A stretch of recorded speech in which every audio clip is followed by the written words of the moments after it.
오늘은 정해진 설교 순서에 따라 제가 말씀을 전하는 순서입니다.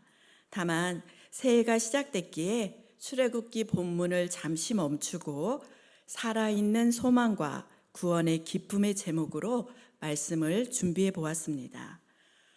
지금부터 대략 500년 전 스페인은 대서양을 지배하던 세계에서 제일 강한 나라였습니다. 그 당시 스페인 동전에는 지브랄트 해협이 그려져 있었고 그 밑에는 네 플루스 울트라라는 문장이 새겨져 있었습니다. 이 말은 저 너머에는 없다라는 뜻으로 대서양 너머에는 땅이 없다고 믿고 살아간 당시 사람들의 생각이라 할 수 있습니다. 그런데 그때 콜럼버스가 배를 타고 대서양을 건넜습니다.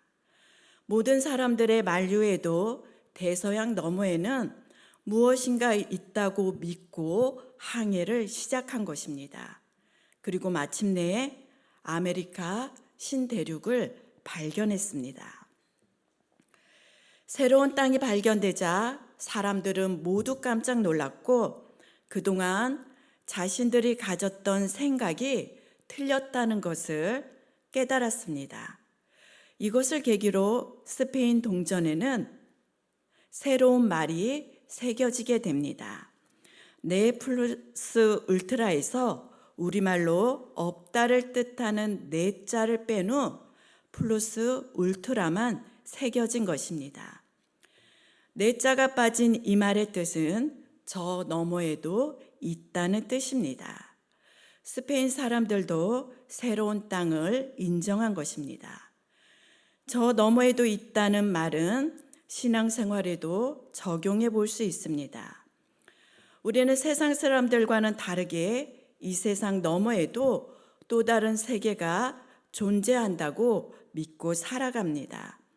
그곳은 성경이 증거하고 있으며 예수 그리스도께서 십자가의 죽음과 부활을 통해 우리에게 먼저 증명해 준 곳입니다. 바로 성도가 죽음 이후에 가게 되는 곳, 영원한 세계의 영원한 하나님 나라입니다. 사도 베드로 역시 이와 같은 내용을 너무나 잘 알고 있었습니다. 그렇기에 오늘 본문에서도 그리스도인을 향해서 나그네란 호칭을 사용하고 있습니다. 하지만 베드로가 사용하고 있는 나그네라는 말은 정처 없이 인생을 떠돌고 방랑하는 나그네가 아닙니다. 영원한 하나님 나라를 향한 목표를 가지고 인생의 길을 걸어가는 하나님의 택함을 받은 순례자를 뜻합니다. 3절을 보시면 베드로 사도는 시련과 고난 속에서도 순례의 길을 걸어가는 그리스도인을 향해서 소망과 기쁨을 가지고 살아가길 권면하고 있는데요. 우리 다 함께 3절을 함께 읽어보겠습니다. 시작. 우리 주 예수 그리스도의 아버지 하나님을 찬송하리로다. 그의 많으신 긍휼대로 예수 그리스도를 죽은 자 가운데서 부활하게 하심으로 말미암아 우리를 거듭나게 하신 산 소망이 있게 하시며. 3절에 기록된 산 소망은 영어로는 living hope, 살아있는 소망입니다.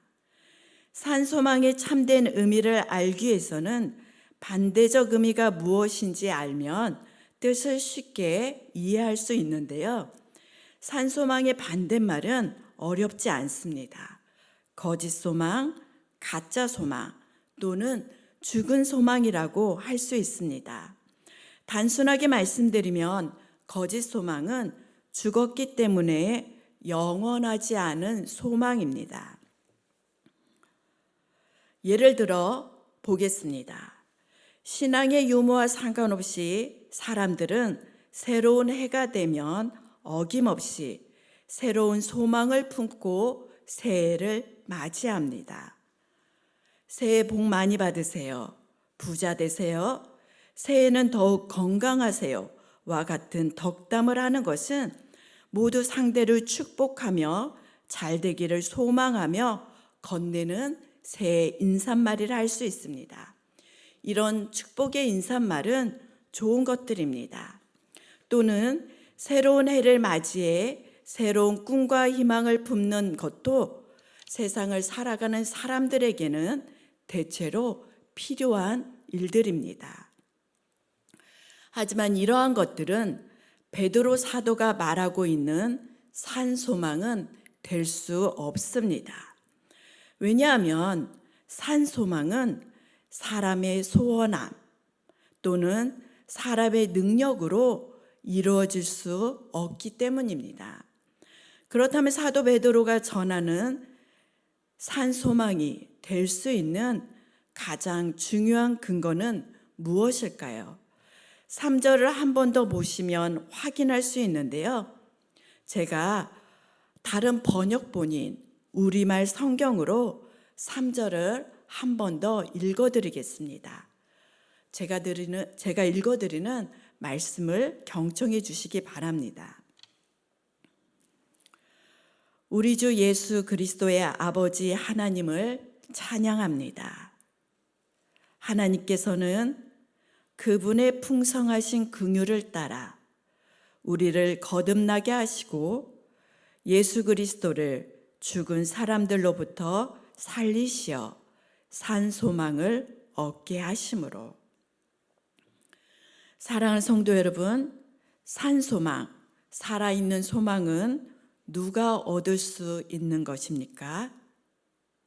거듭난 자, 그리고 부활하신 그리스도와 연합된 자만이 얻을 수가 있습니다. 저는 개인적으로 하나님의 풍성하신 긍휼을 따라 우리가 거듭났다고 표현하는 베드로의 표현을 너무나 좋아합니다. 보통 구원에 관한 신학적인 표현은 십자가를 중심에 두고 설명을 하곤 하는데 베드로는 하나님의 풍성하신 긍휼을 중심에 두고 거듭남을 설명한 것입니다. 묵상할수록 베드로의 표현은 은혜가 되곤 합니다. 다시 한번 그 부분을 읽어드리면 그분의 풍성하신 긍휼을 따라 우리를 거듭나게 하시고, 아마도 베드로 자신이 다른 누구보다 더 주님의 긍휼하심을 경험하기에 이런 표현들이 나왔을 것입니다. 우리 역시 예수를 알기 전 그리스도 밖에서 살았을 때 죄의 종으로 살아가던 비참하고 가련한 영혼에 불과했습니다. 그런 우리의 자격을 따지지 않고 하나님께서는 불쌍히 여기사 우리를 구원하여 준 것입니다. 그렇게 거듭난 자가 받은 산소망은 세상에서는 가치를 매길 수 없는 영원한 가치가 있습니다. 그 영원한 가치가 4절에 기록되어 있는데요. 4절은 우리 다 함께 읽어보시겠습니다. 읽겠습니다. 썩지 않고 더럽지 않고 쇠하지 아니하는 유업을 있게 하시나니 곧 너희를 위하여 하늘에 간직하신 것이라. 유업을 있게 하시나니는 유업을 얻게 하셨다는 말입니다. 하늘의 유업을 뜻하는 산소망의 특징을 말한 것이라 할 수 있습니다. 썩지 않고 더럽지 않고 쇠하지 아니하는. 썩지 않고라는 말은 부패하지 않고 사라지지 않는다는 것입니다. 더럽지 않고는 변질되지 않는 것을 뜻합니다. 쇠하지 않고는 영원히 그 아름다움을 잃어버리지 않는 것입니다. 한마디로 표현하면 하늘의 유업, 우리의 산소망은 변하지 않고 영원히 사라지지 않는 것입니다. 이런 것들은 우리가 살아가는 세상에서는 결코 존재하지 않습니다. 세상에서 존재하는 모든 것들은 다 한계가 있습니다. 권불 10년, 화무 11호. 어떤 말입니까? 아무리 아름다운 꽃도 열흘을 넘기지 못하고 아무리 막강한 권력이라고 해도 10년을 넘기지 못한다는 말입니다. 이러한 말처럼 세상에 속한 것은 시간이 지나면 모두 시들고 사라질 뿐입니다. 하지만 거듭난 자가 받은 산소망, 우리의 하늘의 유업은 영원히 시들지 않을 것입니다. 왜냐하면 본문에서도 기록된 것처럼 하나님께서 지키고 보존하고 계시기 때문입니다. 저는 하늘의 유업을 믿고 산소망을 가지고 살아간 사람들이, 믿음의 사람들이 누가 있을까 한번 생각해 보았습니다. 생각해 보니 꽤 많은 사람들이 떠올랐습니다. 믿음의 조상 아브라함, 우리가 시작할 때 찬양할 때 나왔던 여호수아, 그리고 모세, 다니엘, 예수님의 제자들, 그리고 순교를 두려워하지 않았던 초대교회 성도들까지 너무나 믿음의 사람들은 많았습니다. 이들 모두는 하늘의 유업을 바라보며 세상에서 믿음을 지키며 살아간 사람들입니다. 저는 그러다 문득 100주년 기념교회를 담임하셨던 이재철 목사님의 사모님의 이야기가 생각났습니다. 처음에 말씀을 전할 때는요, 초대교회 핍박을 받았던 성도들의 이야기를 준비했었는데요.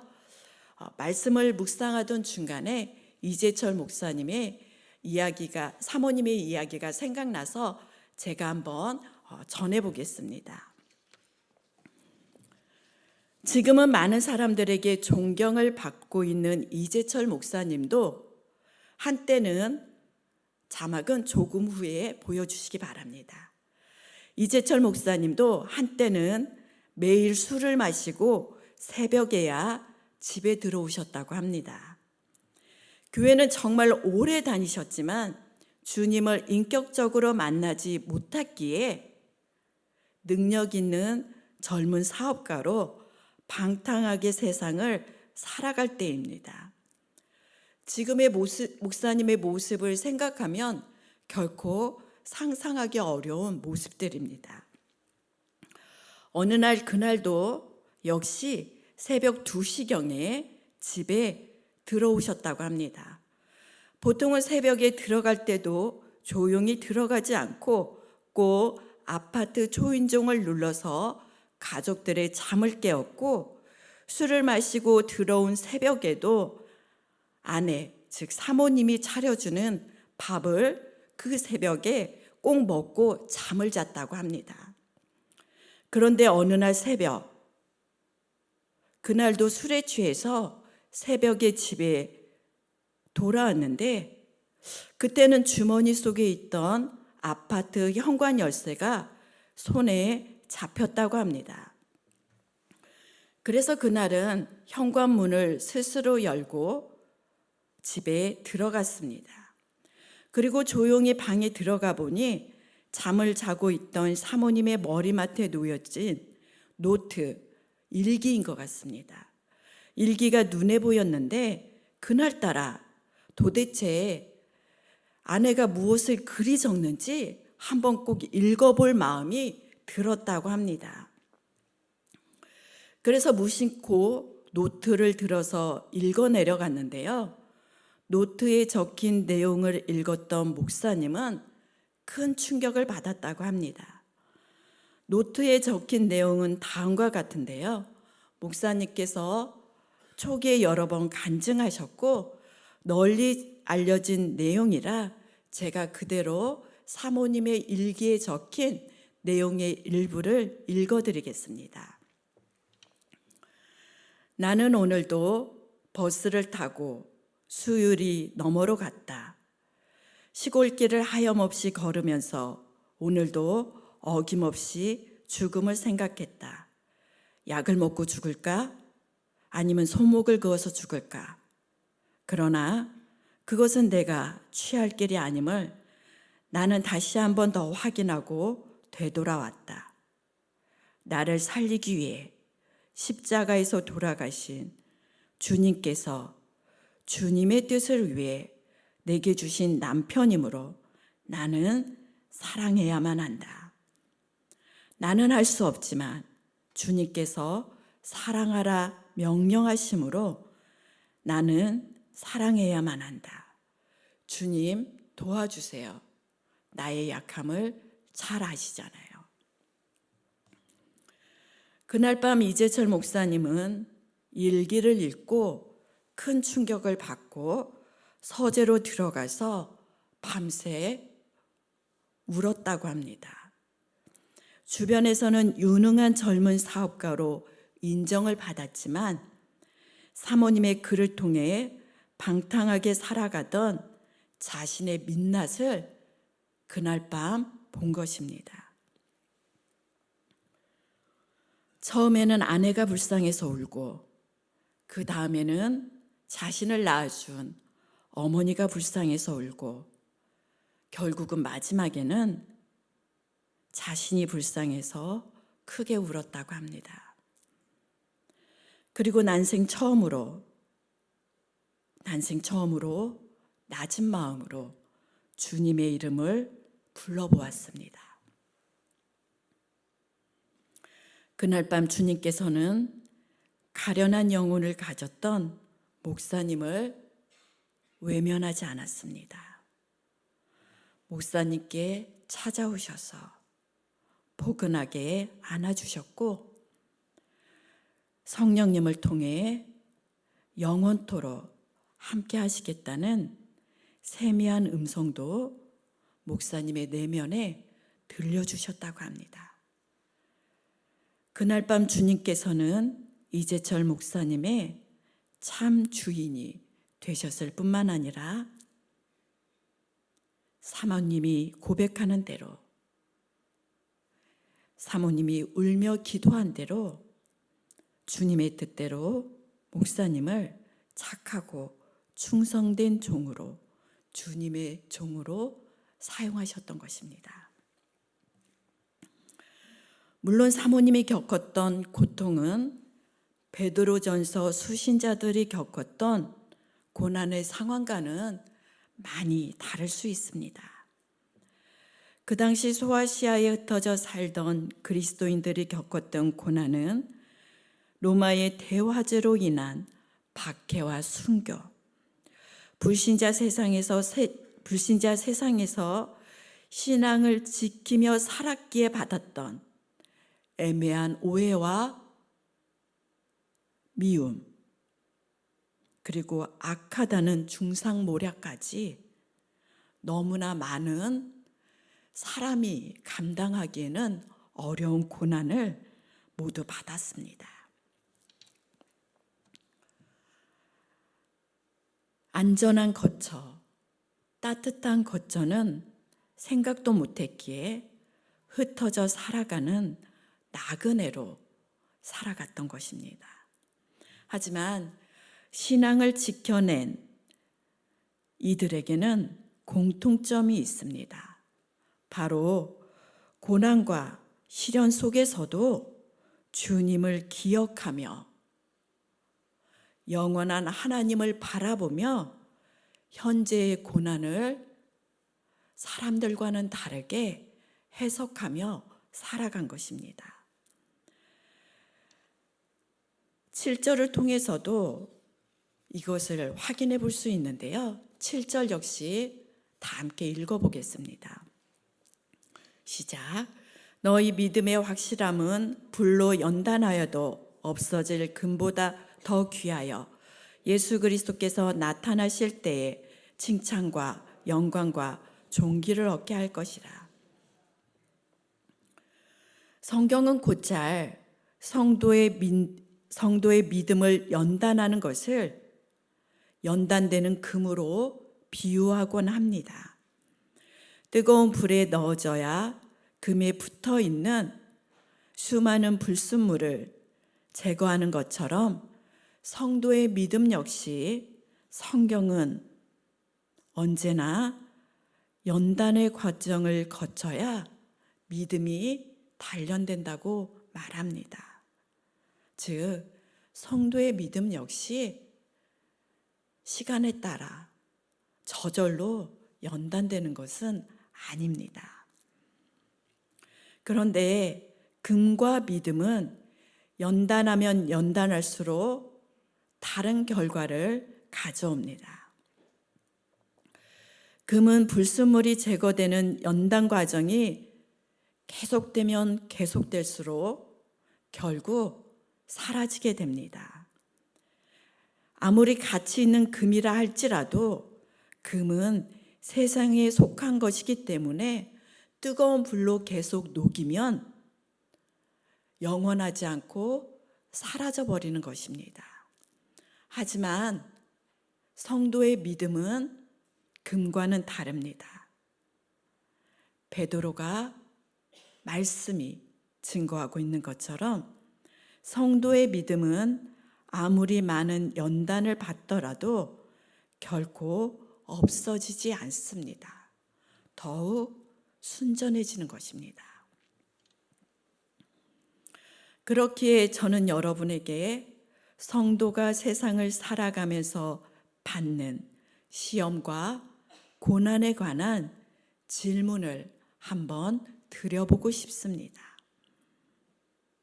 지난해 혹 감당하기 어려운 일을 만났을 때, 또는 우리가 계획한 일들이 뜻대로 되지 않았을 때 여러분께서는 하나님 앞에서 보인 여러분의 믿음의 모습은 어떠하셨는지요?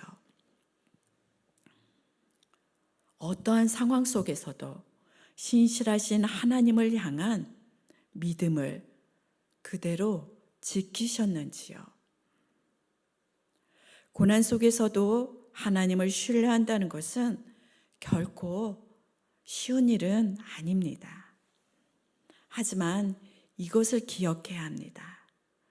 하나님께서 성도의 삶에 어려움을 허락하신 이유는 단 하나입니다. 고난을 통해 성도의 믿음을 연단하기 위해서입니다. 물론 성도라 할지라도 연단받는 것을 즐거워하고 기뻐하기는 어려울 수 있습니다.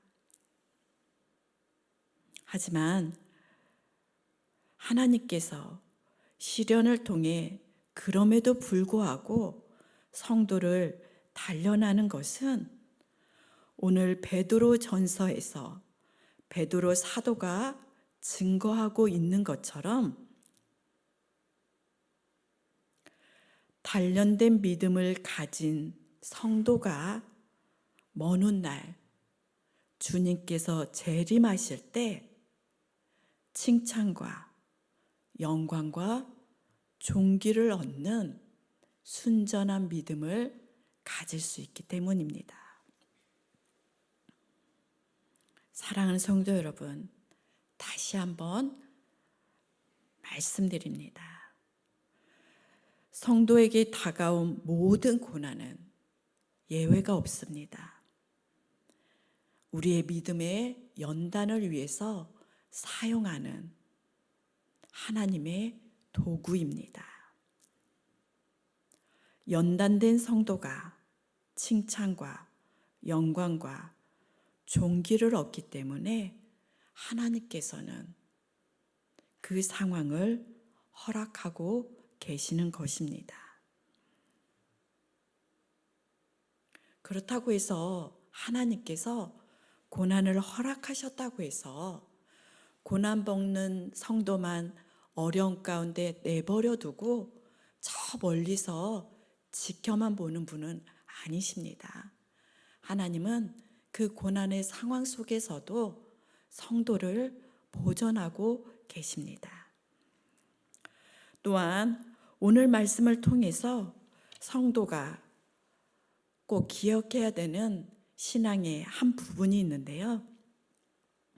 성경은 믿음의 연단 과정에 있는 성도들을 향해서 무조건 참거나 감정을 억제하는 것을 좋은 믿음이라고 결코 말하고 있지 않습니다. 6절 말씀처럼 성도 역시 어려운 상황 속에서는 근심할 수 있습니다. 정말로 어렵기 때문에 슬픔과 괴로움, 때로는 절망과 낙심할 수 있습니다. 하지만 베드로의 말처럼 우리는 잠깐 근심할 수 있으나 구원의 완성을 향해서 나가시며 성도를 언제나 보호하고 계시는 하나님을 신뢰하는 것이 지혜롭고 현명한 성도가 선택하는 믿음이라 할 수 있습니다. 사랑하는 성도 여러분, 이 새벽 이 시간 말씀을 맺고자 합니다.